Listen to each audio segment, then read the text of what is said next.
참 좋으신 하나님 감사합니다. 오늘도 저희들에게 복된 날 허락하여 주시고 거룩한 성일을 맞이하여 저희들이 다른 곳에 있지 않고 예배당에 나와 하나님께 예배드리게 하심을 감사합니다. 하루하루 살아가는 우리의 삶을 인도하시는 분은 살아계신 하나님이신 줄로 믿습니다. 이 시간 주의 말씀 듣기 원하오니 내 눈을 열어 주의 말씀에서 귀한 것을 보게 하시고 깨닫게 하여 주옵소서. 우리 살아가는 성도들의 삶이 언제나 하나님의 은혜로 가득 차게 도와주시고 어디를 가든지 무엇을 하든지 함께 하시는 임마누엘의 하나님을 체험하며 살아가게 하옵소서. 성령 하나님께서 이 시간 말씀을 깨닫는 지혜를 허락해 주심을 믿사옵고 예수님 이름으로 간절히 축복하며 기도합니다. 아멘. 우리 서로 축복할까요? 할렐루야. 여러분을 축복합니다. 아멘. 오늘 골로새서 2장 6절부터 15절까지 말씀으로 믿음에 굳게 서서 살라, 믿음에 굳게 서서 살라, 이런 제목으로 말씀의 은혜를 나누고자 합니다. 부모가 되어서 가정을 이루고 살면서 우리는 누구나 자녀들에게 더 좋은 환경과 여건에서 생활할 수 있도록 해주고자 합니다. 우리 부모님들의 경우 자신은 먹지를 못하고 배우지를 못해서 가난한 삶을 살았지만 자녀들에게는 더 잘 해주자 애쓰는 것을 보게 되죠.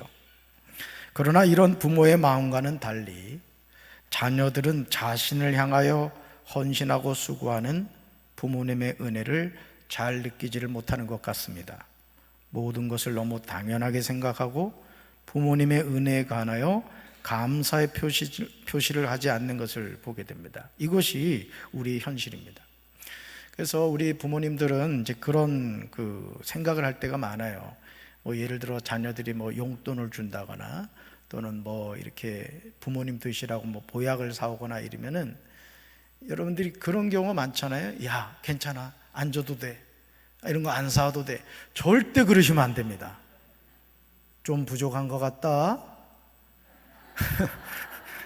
그러셔야 돼요. 저희 어머니도 이렇게 보면, 그래서 제가 한 번은 그랬거든요. 이제 매달 이렇게 얼마씩을 보내드리는데 힘든데 이런 걸 뭐하러 보내냐고 그래요. 그래서 제가 그랬죠. 엄마, 그럼 안 보내도 돼? 그랬더니 그런 뜻은 아니고 그러시더라고요. 왜냐면 효도 받으려면 잘 받으셔야 돼요. 아멘? 그러니까 여러분들이 괜히 빈말 해가지고 그나마 오던 용돈 끊어지지 않게 하셔야 됩니다. 여러분, 이런 말이 있어요. 고기를 잡아주지 말고 고기 잡는 법을 가르쳐주라. 우리나라 부모님들 대부분은 자녀들을 위하여 모든 필요를 채워주려고 하죠. 태어나서부터 학교에 다니고 직장에 다니고 결혼하고 자녀를 낳고 모든 자녀의 삶의 여정을 이제 개입을 합니다. 부모로 살아가는 삶의 목적이 오직 자녀들을 위한 희생이 있다고 확신을 합니다. 그리고 그렇게 살다가 인생을 마무리를 하죠. 그러나 자녀를 위하여 고기를 잡아주다 보면 우리 자녀들은 자신의 삶에 무능력하게 행동한다는 것이죠. 자녀를 사랑해서 하는 어떤 행동들인데 결국은 우리 자녀들이 부모에게 기대다가 나중에는 스스로 살아가야 되는데 스스로의 힘으로 살아가지 못하고 힘든 일만 있으면 부모님한테 전화해가지고 엄마 계좌번호 알지? 얼마 보내줘. 이런 삶을 살아가게 된다는 것입니다. 왜냐하면 부모가 모든 필요를 채워주기 때문입니다. 이제 우리는 고기를 잡아주는 부모가 아니라 고기 잡는 법을 가르쳐주는 부모가 되어야 됩니다. 그렇지 않으면 우리는 노년에 후회하게 될 겁니다. 그래서 저는 우리 성도님들한테 그런 얘기를 가끔 드렸습니다마는 자녀들이 결혼을 하면 이제 애를 낳잖아요. 그러면 이 자녀들이 그래도 가까운 게 이제 부모님이니까 애를 자꾸 이렇게 할아버지 할머니한테 이제 맡기려고 해요. 그죠? 그리고 그것을 당연하다고 이제 생각을 합니다. 근데 여러분, 우리끼리 얘기지만 우리도 이렇게 성장하면서 여러분 부모님이 우리를 여기까지 돌봐주셨잖아요. 그러면 노년의 삶이란 것도 있잖아요. 죽을 때까지 애만 봐주다가 죽으실 거예요? 솔직하게 얘기해봐요. 우리 여기 이제 결혼을 앞두고 있는 우리 가정도 왔고 젊은 세대들도 있습니다만은 애 키우다가 인생 마무리할 수는 없잖아요. 그렇죠? 그러니까 노년에는 노년의 삶이 있다는 것이죠. 자신의 인생을 계획하고 또 그런 삶을 살아가야 된다라는 것입니다. 부모로서 자녀에게 고기를 잡는 법을 가르쳐 주는 것보다 더 우선적인 핵심이 있다고 그래요. 바로 그것이 정말 고기를 잡고 싶은지, 왜 고기를 잡으려 하는지가 선행되어야 된다는 것이죠. 자신이 고기를 잡아야 하는 이유를 깨닫게 되면 스스로 잡게 된다는 것입니다. 사랑하는 성도 여러분, 부모로 살아간다는 게 쉽지 않습니다. 제가 이렇게 말씀을 드리지만 막상 저도 이내가 애 낳아가지고 집사람한테 키워달라 그러면은 글쎄 그걸 뿌리칠 수 있을까, 이제 그런 고민을 살짝 하기도 합니다만, 어쨌든 우리 스스로의 삶에 대해서 그런 건 그런 거고 아니면 아닌 것이다, 이런 명확한 기준이 있어야 된다는 겁니다. 우리가 잘 아는 속담 가운데 이런 말이 있어요. 가지 많은 나무에 바람 잘 날 없다.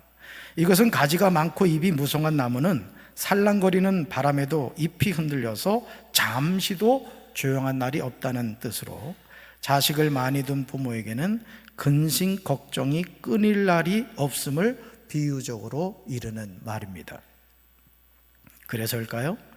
요즘 젊은 사람들이 결혼을 하지 않으려고 합니다. 결혼해도 자녀를 낳으려고 하지 않아요. OECD 국가 가운데 우리나라 출산율이 가장 낮다는 것 여러분 아시죠? 통계청이 발표한 출산 합계가 2022년 1분기 출산율이 여러분 얼마인지 아십니까? 0.86명입니다. 2021년 1분기 합계 출산율은 0.88명이었는데 이보다 0.02명이 낮아진 거예요. 정말 심각한 일이 아닐 수 없습니다.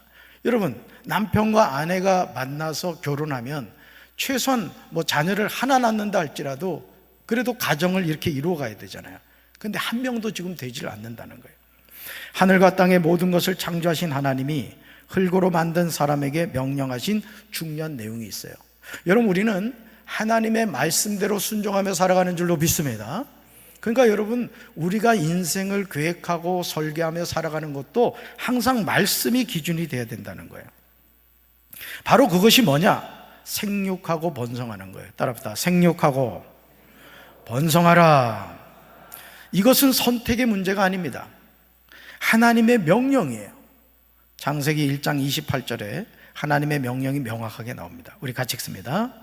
하나님이 그들에게 복을 주시며 하나님이 그들에게 이르시되 생육하고 번성하여 땅에 충만하라. 땅을 정복하라. 바다의 물고기와 하늘의 새와 땅에 움직이는 모든 생물을 다스리라 하시니라. 아멘. 생육하고 번성하여 땅에 충만하라. 땅을 정복하라. 이게 하나님의 명령이라는 것이죠. 그런데 과거 우리나라 정부가요, 어느 순간부터 산하 제한을 한다는 법을 만들었습니다. 어린 시절을 돌이켜보면 한 가정에 적어도 5명 이상의 자녀가 있었습니다. 아마 여기 앉아 계신 분들 거의 그럴 거예요. 조금 무리하면 9명, 10명을 낳기도 하였죠. 그리고 그 자녀들이 다 성장하여 자신의 삶을 살아갔습니다. 피임이라는 것 자체가 없었기에 그냥 생기는 대로 낳았던 것이죠. 하지만 안타깝게도 자녀가 많아서 나라가 가난하게 산다고 생각해서인지 당시 보건사회부에서요 1981년 1000불 국민소득의 길이라고 하면서요 이런 잘못된 정책을 폈어요.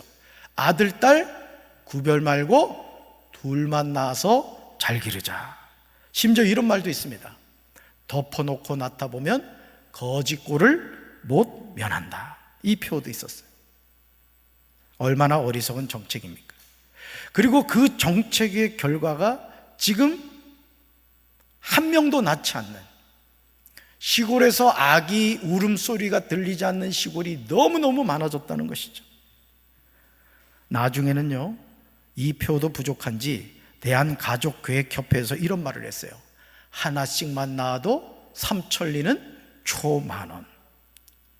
이런 표현을 사용하면서 출산율을 줄이는 것이 우리나라가 잘 사는 길이라고 강조했습니다. 정말 재미있는 내용이요, 이런 내용이 있더라고요. 한 달에 5만 명이면 1년이면 대전시 인구와 맞먹는 80만 명이 늘어나고 있다, 이렇게 강조를 했어요. 이것이 인본주의 정책이 초래한 재앙입니다.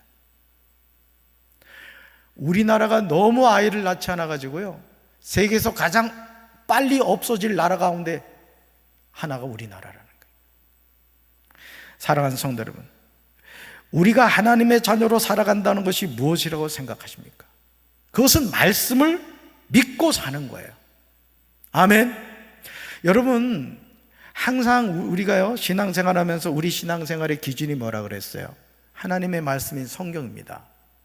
그런데 이 성경을 펼쳐서 읽다 보면은 나의 이성과 계속 충돌이 나는 부분이 있어요.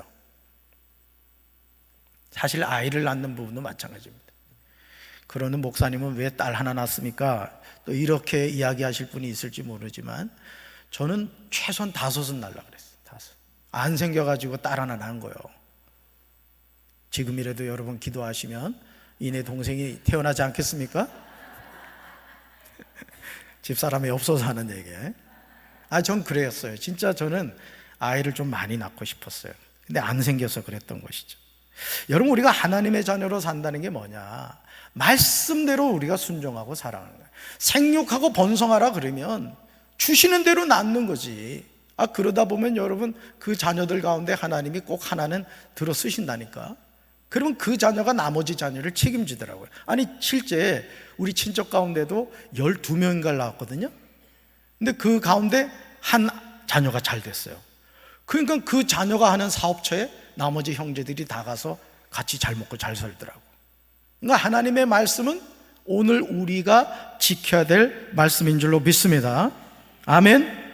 자동차를 운전하는 분들은 누구나 교통법규를 잘 지키라는 말을 듣습니다. 음주운전하지 말라고 윤창호 법까지 만들었습니다. 그런데도 여전히 음주운전으로 무고한 사람을 죽게 하는 사고가 수없이 일어나고 있어요. 우리 성도님들 가운데도 이제 운전하는 분들 많겠습니다만은 정말 운전할 때는 정신 차리고 하셔야 돼요. 특히 술 먹고 운전하는 일이 없어야 됩니다. 그렇다면 우리가 자녀를 위해서 해줘야 하는 것이 뭘까? 골로새서 1장 3절에서 바울은 골로새 교회 성도들 향해 이렇게 말합니다. 같이 읽습니다. 우리가 너희를 위하여 기도할 때마다 하나님 곧 우리 주 예수 그리스도의 아버지께 감사한다. 아멘. 바울은 골로새 교회의 영적인 아버지였습니다. 그런데 그들을 위하여 중보기도 하고 있음을 보게 됩니다. 저와 여러분이 하나님의 자녀로 살아간다고 하면서 우리는 여전히 세상의 가치관을 가지고 살아갈 때가 많아요.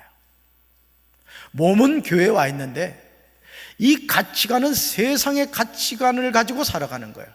그러니까 성경에서 말씀하는 것이 믿어지질 않아요. 이건 맞질 않아, 상식적으로. 그런데 하나님은 우리의 상식을 뛰어넘어 역사하시는 분인 줄로 믿습니다. 동정녀 마리아가 성령님을 통해서 예수님을 잉태했잖아요. 여러분, 하나님의 말씀에 순종했을 때 홍해가 갈라지고 마른 땅을 밟고 건넜다고요. 우리 이성하고 맞아요, 달라요? 다르다는 것이죠. 그러니까 오늘도 하나님은 우리 세상의 가치관이 아니라 하늘의 가치관을 가지고 우리가 살아가길 원한다는 거죠. 할렐루야. 이게 바로 믿음의 사람의 모습인 거예요. 하늘나라에 쌓은 보물보다는 이 세상에서 누리는 보물을 구할 때가 많아요. 입으로는 그리스도인이라고 고백하지만 살아가는 삶의 모습을 보면 전혀 그리스도인으로 보이지 않아요. 잎만 무성한 나무와 같습니다. 우리가 이 세상에서 하나님의 자녀로 살아간다는 것은 하나님이 우리를 흑암의 권세에서 건져내사 자기의 사랑하는 아들의 나라로 옮기셨음을 믿는 거예요. 다시 말해서 허물과 죄로 죽었던 존재였는데 예수 그리스도로 말미암아 우리가 천국 백성이 되었다, 이거를 깨닫는 거예요. 하나님의 아들 안에서 우리가 속량고 죄사함을 얻었습니다. 얼마나 놀라운 하나님의 은혜입니까? 광복절 특사로 말이죠.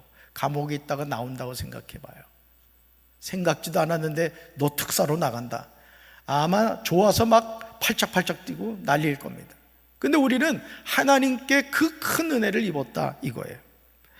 저와 여러분이 살아가는 이 세상에는 보이는 것들과 보이지 않는 것들이 있습니다. 사람들 대부분은 보이는 것이 전부인 줄 알고 살아가죠.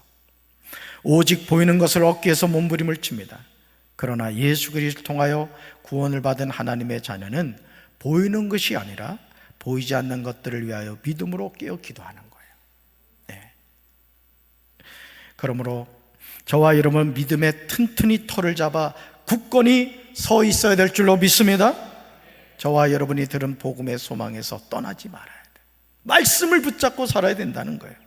왜냐하면 이 복음은 하늘 아래에 있는 모든 피조물에게 전파되었으며 우리는 이 복음의 일꾼이 되었기 때문에 그렇습니다.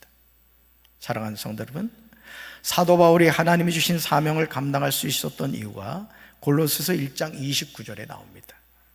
우리는 바울의 고백이 우리 자신의 고백이 되함을 깨닫게 됩니다.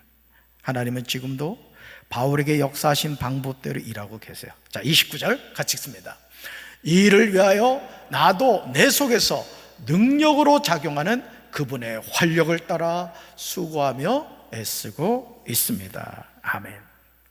하나님이 주신 사명은 내 힘으로 감당하는 게 아닙니다. 내 속에서 능력으로 작용하는 하나님의 활력을 따라 수고하며 애쓰는 거예요. 그러니까 여러분, 우리가 신앙생활 한다는 것은요, 내 힘으로 하는 게 아닙니다. 그래서 제가 이제 여러분들한테 좀 이해할 수 없게 느껴질지 모르겠지만 노력하지 말아라, 이 말씀을 드리는 이유 중에 하나가 거기 있습니다. 노력하지 말아라. 노력한다는 건 뭐예요? 인본주의적인 거라는 거예요. 하나님의 도우심을 구하라 이거예요. 아멘이십니까?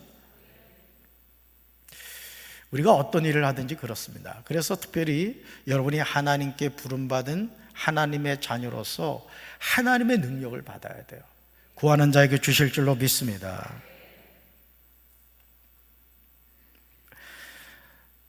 자, 그래서 오직 성령이 너에게 임하시면 우리가 권능을 받고 예수님의 증인된 삶을 살아가게 되는 거죠. 그러니까 성령의 충만함을 받는 것이 우리 신앙생활의 첫 번째가 된다. 이것을 깨달아야 됩니다. 그러므로 이런 삶을 살아가기 위해서 첫째도 둘째도 마지막도 기도 생활이라는 거예요. 여러분, 언제 성령의 충만함을 받았죠? 마가의 다락방에서 120명의 문도가 약속의 말씀을 붙잡고 간절하게 오로지 기도에 힘썼을 때 성령이 임했다 이거예요. 그 성령이 임했을 때 뭘 받고? 권능을 받고 예수의 증인된 삶을 살아간다라는 거죠. 신앙생활 하면서요, 목회자와 성도들이 제일 어려워하는 것 가운데 하나가 기도하는 거예요. 여기서 말하는 기도는 기도에 관한 지식을 이야기하는 것이 아닙니다. 일상의 삶에서 하나님과 깊은 영적인 교제를 나누는 기도 생활을 하고 있느냐 하는 거예요. 여러분 어떠세요? 일상의 삶에서 늘 하나님과 교제하고 계십니까? 그분과 대화하고 있어요? 여러분이 인생의 어떤 문제가 여러분에게 다가왔을 때 아버지 이럴 땐 어떻게 해야 되죠? 아버지 도와주셔야 돼요. 아버지 바른 길로 인도해 주세요. 여러분 무시로 기도하십니까? 하나님의 자녀라면 마땅히 그래야 됩니다. 여러분, 우리가 어린 시절 뭐 모르는 거 있으면 어떻게 했어요? 엄마 이게 뭐예요? 아빠 이거 어떻게 해야 돼요? 물었잖아요. 우리가 육신의 부모님에게 내가 알 수 없는 일을 대해서 도움을 구하고 물었던 것처럼 우리가 살아계신 하나님께 기도를 통해서 끊임없이 묻고 또 하나님이 대답해 주실 때 그 말씀에 순종하며 살아야 될 줄로 믿습니다. 정말 불행하게도 기도의 능력을 믿지 않는 그리스도인들이 너무너무 많아요. 기도해도 소용없다. 뭐 기도하냐? 내가 열심히 노력하면 되지. 이런 생각에 빠질 때가 많다는 거죠. 마가복음 11장 24절에서 예수님은 기도한 후 어떻게 행동해야 하는지 말씀하십니다. 우리 말씀 같이 읽습니다.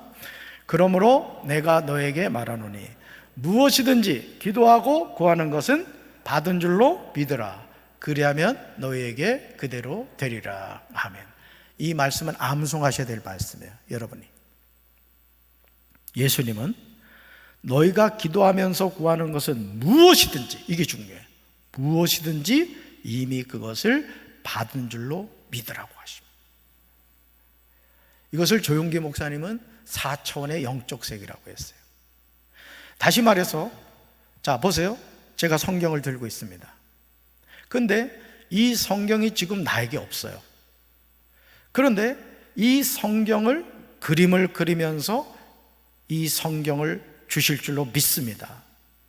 이렇게 구할 때 하나님이 이 성경을 주신다는 거예요. 그러니까 여러분 기도를 할 때도요, 그냥 뜬구름 잡듯이 기도하지 말라는 거예요. 구체적으로. 여러분이 하나님께 이 기도를 잘한다는 것은 뭐냐면은 그 기도가 살아있어야 되는 거예요.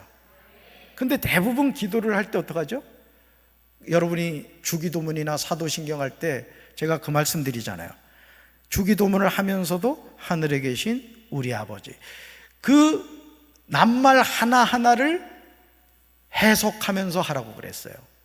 마찬가지로 우리가 하나님께 기도할 때도 그냥 뜬구름 잡듯이 기도하는 것이 아니라 하나님께 구체적으로 무엇을 응답받아야 되는가를 정확하게 알고 하나님께 기도할 때 하나님께서 그리하면 너에게 그대로 이루어질 것이라고 말씀하십니다. 따라합시다. 너희에게 그대로 이루어질 것이다. 아멘. 예수님이 하시는 말씀이 정말 놀랍지 않습니까? 사실 우리는 수없이 기도하지만 자신이 기도한 것을 받은 줄로 믿지를 않아요. 어떠세요, 여러분? 여러분 기도하시면서 목사님, 저는요 기도한 것은 꼭 응답된다는 걸 저를 믿어요. 여러분 그렇게 기도하십니까? 기도한 것으로 만족하고 있어요? 그러시냐고요. 여러분 이제 기도하실 때 구체적으로 기도하시고 그 기도가 이미 응답되었음을 믿고 생활하시기 바라요. 할렐루야. 여러분 기도 응답을 믿지 않고 기대하지 않잖아요? 그럼 기도 생활에 기쁨이 없어요. 그러니까 여러분 지혜로운 신앙생활을 한다는 게 뭐냐? 이 기도의 능력을 아는 게 기도의 능력을.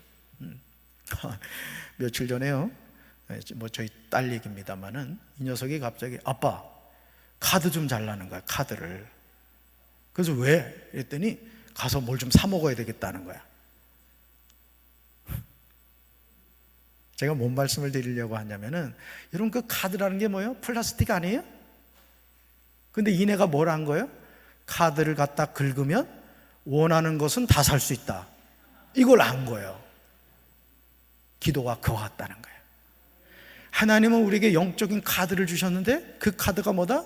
기도 카드라는 거예요. 긁으시기 바랍니다. 누구나 쓸 수 있단 말이죠. 그러니까 여러분 하나님이 우리에게 약속하신 것에 대해서는 의심하지 말라는 거예요. 그러니까 저도요 이렇게 목회를 하면서 딱딱 막힐 때가 있잖아요, 그죠? 얼마나 많이 막혔겠어. 그러니까 16년 동안 부목사 생활을 했던 거지. 막히고 또 막히고 또 막히는 거예요. 근데 참 제가 돌이켜보면 참 감사한 게 뭐냐면 그럼에도 기도를 중단하지 않았어요. 그래서 여러분 만난 거라고요. 여러분에게도 이런 은혜가 함께 하시길 주님의 이름으로 축원합니다. 하나님의 자녀가 기도하지 않는 것은 총은 있으나 총알이 없는 것과 마찬가지예요. 여러분 총 아무리 좋은 거 갖고 있으면 뭐예요? 뭐가 있어야 돼? 총알이 있어야 됩니다. 총은 총알이 있어야 상할 수 있는 거예요. 하나님의 비밀은 예수 그리스도인 줄로 믿습니다. 우리는 예수 그리스도를 통하여 하나님 나라 가는 길을 찾았다고요. 여러분 저는 이 말씀을 대할 때마다 너무너무 기뻐요. 야, 내가 뭘 위해서 살아야 되고 내가 어디를 향해서 가고 있는지를 알고 있다고 생각해 봐요.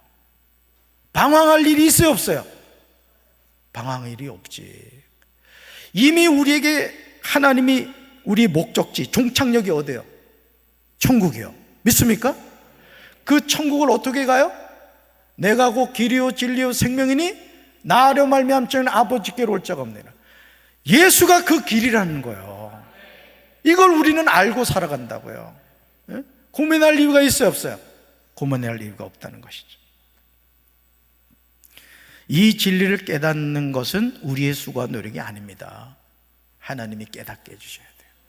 그러니까 예수가 그리스도다, 예수님이 내 인생의 구세주시다, 이걸 누가 깨닫게 해주신다? 하나님이 깨닫게 해주신다라는 것이죠.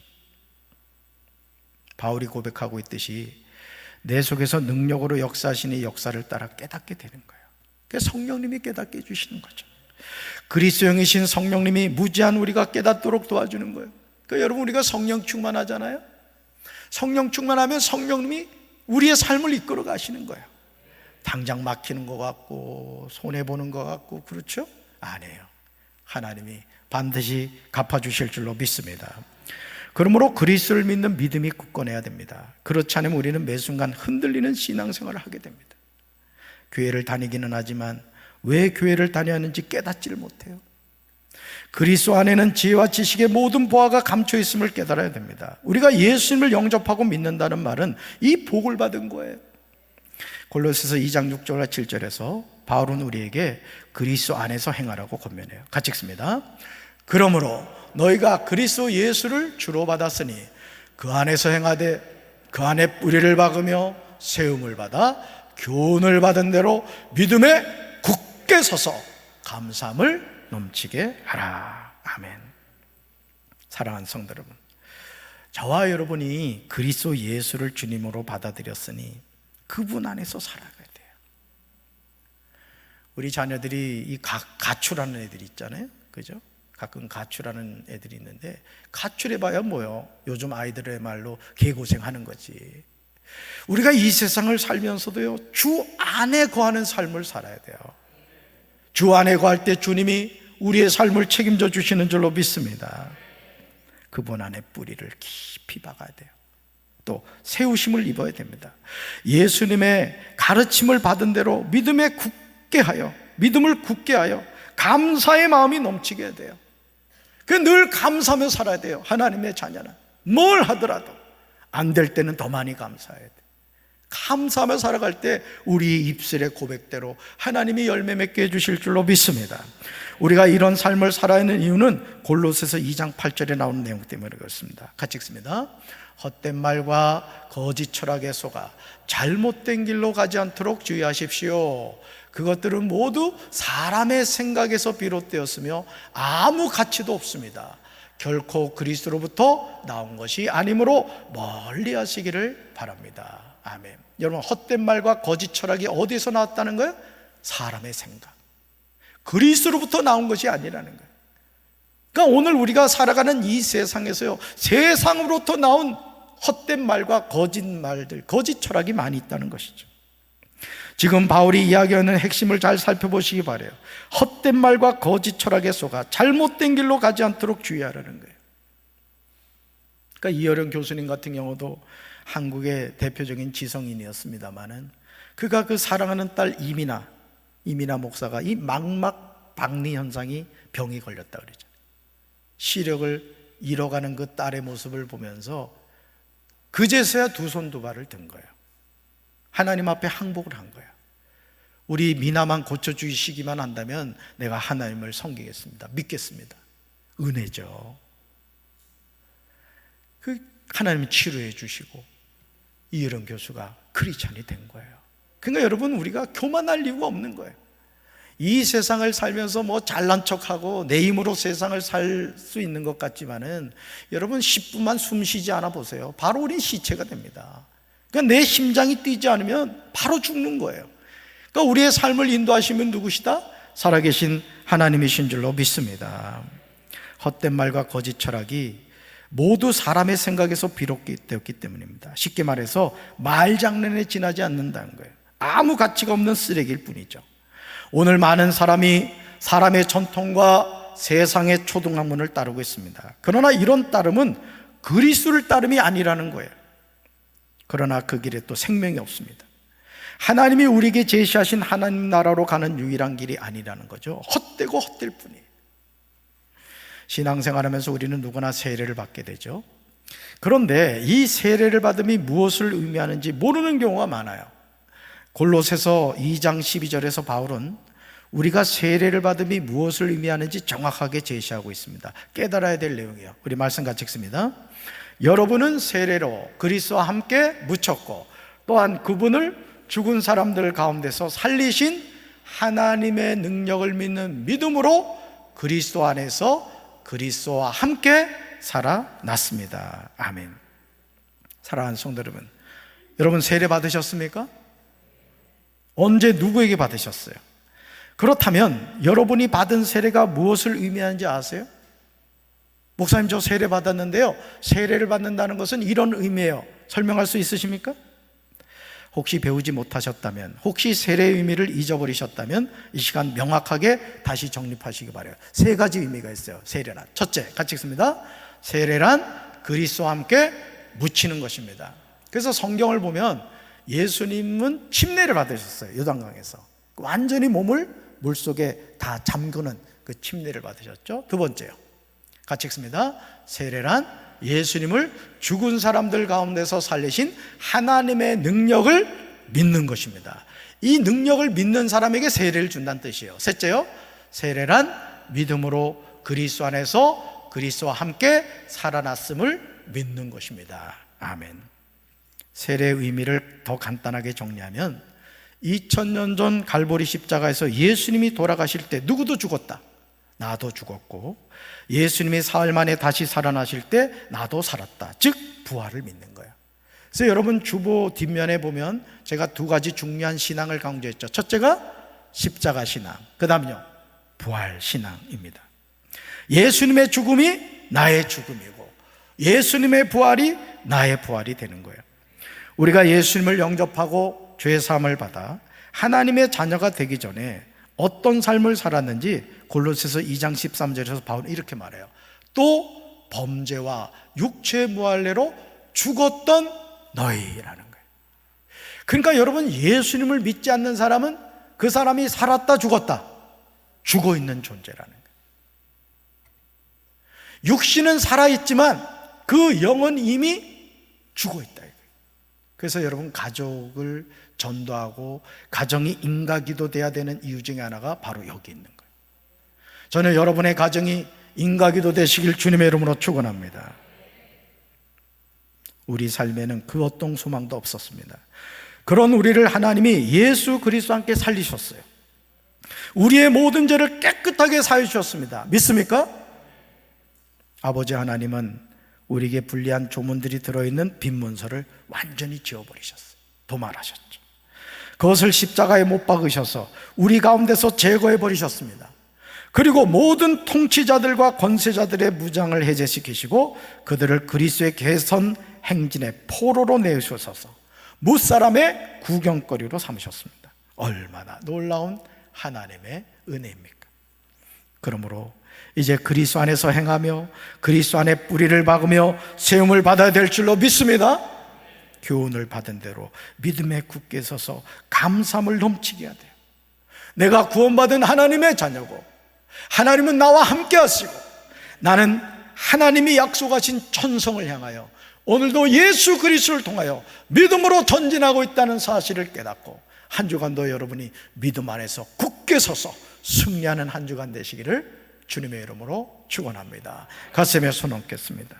하나님, 우리가 예수님과 함께 십자가에 못 박혀 죽었고 예수님이 사흘 만에 부활하실 때 우리 또한 다시 살아났습니다. 예수님이 없는 인생은 이미 죽은 존재라고 했습니다. 주님, 이 땅을 살아가면서 세상의 가치관이 아니라 하나님 나라의 가치관을 가지고 믿음으로 승리하는 삶을 살게 하여 주시옵소서. 예수님 이름으로 간절히 축복하며 기도합니다. 아멘.